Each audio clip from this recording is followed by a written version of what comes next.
It's round of 16 time at Indian Wells. We have some massive matches. In this one, I'm previewing Jannik Sinner versus Ben Shelton. Here we go. This is the round of 16 lineup without Novak Djokovic, as Luka Nardi defeated him in the last round. Nardi will be playing Paul, Ruud will be playing Monfils, Medvedev will be playing the informed Dimitrov, Fritz will be playing Runa, Lehechka, Tsitsipas. Of course, the big one, which I'll be previewing in this video, Shelton versus Sinner. Zverev will be playing de Minaur, tough one for him. And Marazan Alcaraz. Of course, Marazan has famously defeated Alcaraz before. And I think we have a really good lineup there. And I'm fascinated to see who wins. It's a nice mix between young players and some experienced players. And Monfils and Dimitrov bring in that experience, but then you look at the likes of a Shelton, a Marazan, Sinner, de Minaur and Alcaraz. I find that whole group at the bottom extremely exciting. Medvedev will be pleased though, because he's got a really good shot now without Djokovic on that top half. Let's get into this one though, and Jannik Sinner can't stop winning.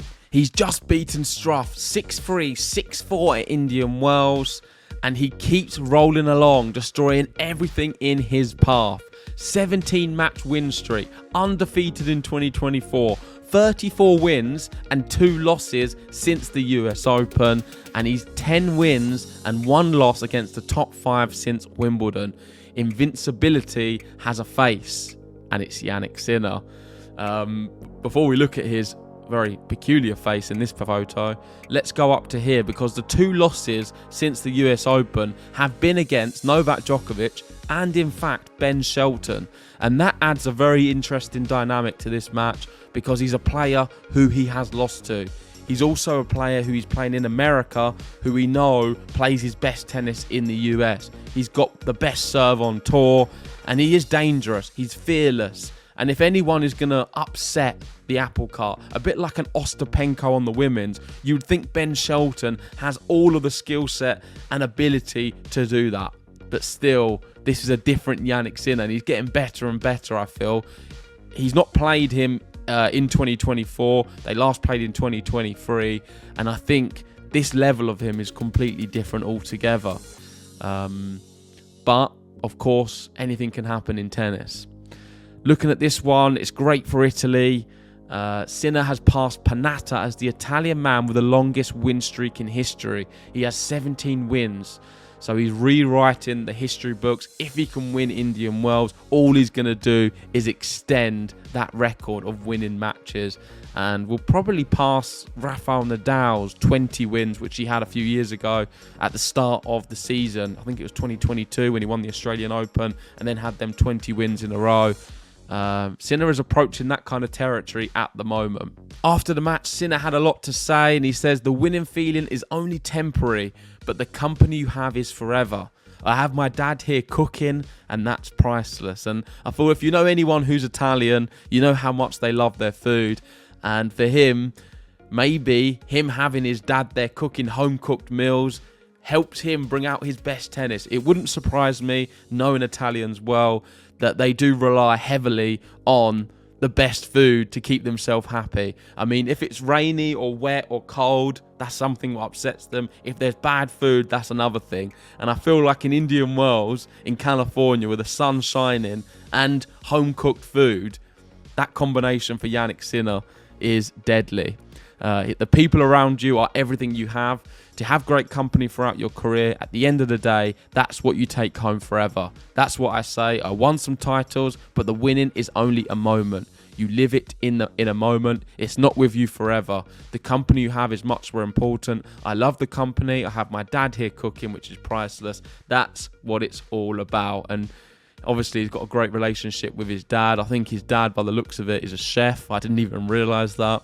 But I'm sure, even if he's not a chef, that he can cook good food. I mean, I've never met an Italian who can't cook good stuff. So I'm sure that is helping him produce some of his best tennis. The next one we've got here is him saying, I'm not afraid to face other players. I'm not afraid when I have to go and play points under pressure. When I skied, that I had had fear to go, you know, down the downhill races. Then I had this fear. And then in my mind in tennis, it's nothing to be scared about. And I think that's a good point. I feel when you compare it to other sports, you have a lot more reason to be fearful. If you're boxing, in UFC, or some of these like all combat sports and anything sort of dangerous like skiing and things like that, there's a lot more at stake every time you enter the court or enter in the arena or the slopes. But in this situation with tennis, it's a mental game of real tough moments.